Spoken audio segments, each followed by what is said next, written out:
Stay the fuck away, stay the fuck away. Stay the fuck away, stay the fuck away. Well, hello, y'all. Sean Patrick here, back after a long break. I wasn't on vacation, I was just dealing with life. And I know y'all compare me to other, hosts like John Oliver or Stephen Colbert, but you know what I found out about those guys? They have like writers and directors and caterers, dozens of people doing the work for them, while my crew consists of an imaginary friend, an old cat who's busy dying of kidney disease, and a sports correspondent who's been thrust into the fast-growing long-term care sector. Now, I've never fed nor paid those people, so they haven't had the will to write. Well, okay, two of them aren't people, and the other one's imaginary.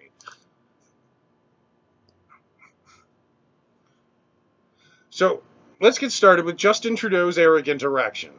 Oh man, it's the Pinehurst Funeral Home all over again.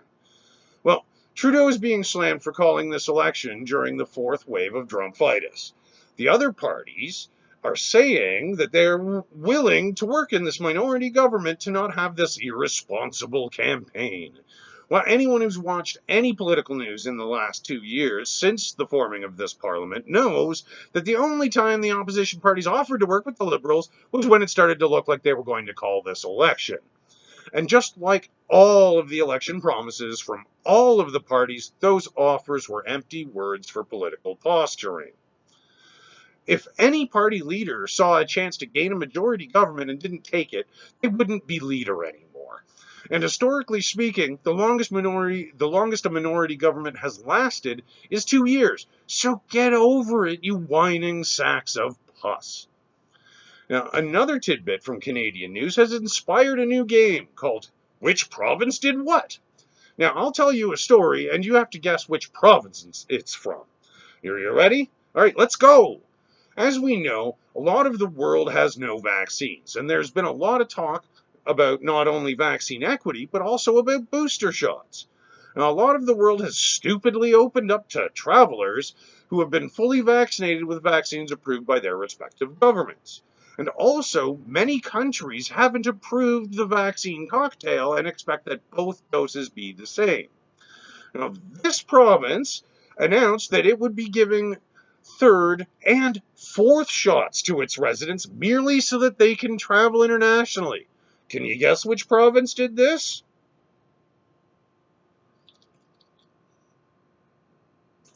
Let me give you a hint. This province has been clearly rubbing its Regina against Alberta too much. That's right, it's Saskatchewan.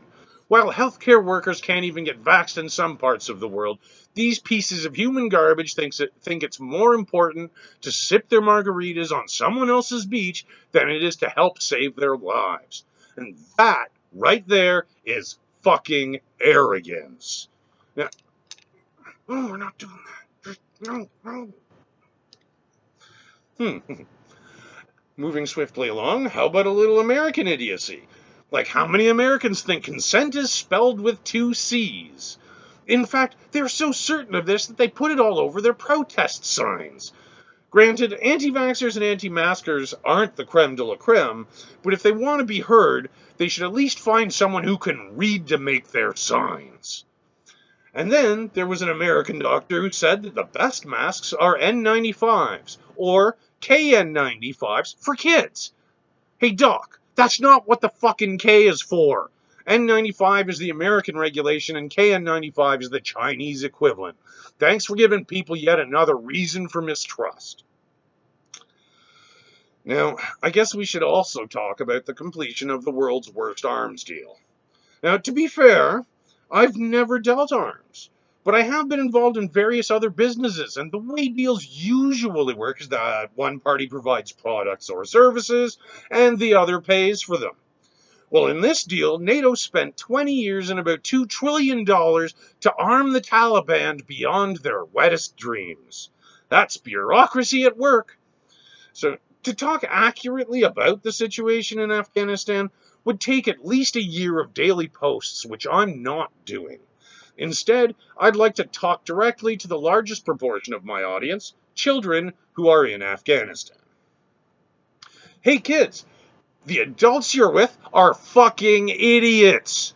NATO started pulling out in 2014, at which point there were reports of the Afghan army not supporting, paying, and in some cases even feeding the soldiers, as the Taliban started making headway. That was 7 years ago, since which NATO continued its withdrawal and the Taliban continued to expand. Now, after the extremely predictable collapse of the entire government, they're demanding that other countries hurry up and save them. Now, I'm not saying we should turn our backs on them at all. I'm just saying that if they didn't see this coming, they had their burqas on backwards. For those who were living there at the time, you've had lots of warning, and for those who purposely went to Afghanistan with their children since 2014, fuck you too. All of those adults you're supposed to be able to count on and look up to have failed you miserably. I hope you kids get the chance to live with their mistakes. Now, like arms deals, I also don't know a whole lot about the Islamic religion specifically, but I do know a fair amount about religion in general. One of the things I know is that religion doesn't do an about-face over the course of 20 years. Just look at the men of the Catholic Church who wouldn't recognize gay rights while sexually abusing little boys. I guess it's only God's will if it's forced on you. There's just no way that suddenly everyone is going to have equal rights now that an armed band of religious zealots have taken over. Now, I've heard it said that we can't force our Western view of human rights on other countries, but this looks a lot more like the difference between being human and being property. It's been argued that some women actually like wearing the full coverings, and of course, they do. For centuries, girls grew up seeing their elders dressed that way because they had no choice. They saw what happened to women who didn't. It's not about saying that they can't dress that way, it's about not forcing them to. Fuck. Jesus. Indeed. Alright, fine. Safety glasses on, motherfuckers, even though we're not actually going to be able to do the experiment. Now, I'm sure everybody's heard about how Norway fined its female handball team for not playing in bikini bottoms. First off, what is handball? Basically, it looks a lot like water polo with the only fun part removed. It has been suggested that, since the men are allowed to wear shorts, this rule must be simply for objectifying the women and to get people to watch. Well, I think people would get into it more if there wasn't a dress code at all. One player could wear a sombrero and a tutu. Another could wear a Nixon mask, and somebody could be Cheeton. Whatever. Get creative. I'd be glued to that shit. So, I thought it would be a good idea to find out what it would be like if men had the same dress code. So Sandy and I got a ball and put on some of my wife's panties to jump around a bit. Of course, the outcome was predictable. In fact, just to try to keep my bits secured whilst stationary, I've been sitting on an ice pack that I'm pretty sure I'm stuck to by now. And since YouTube decided to age restrict my 50th-ish analog clip special, I'm pretty sure they'd take this one down, so I'm sorry that we won't be able to actually show you this experiment. Not even on our OnlyFans page. So until next time, get vaxxed, wear a mask, stay the fuck away from each other, and wash everything. A lot. Oh shit, dude, we already did that. Oh, bloody hell. Sorry.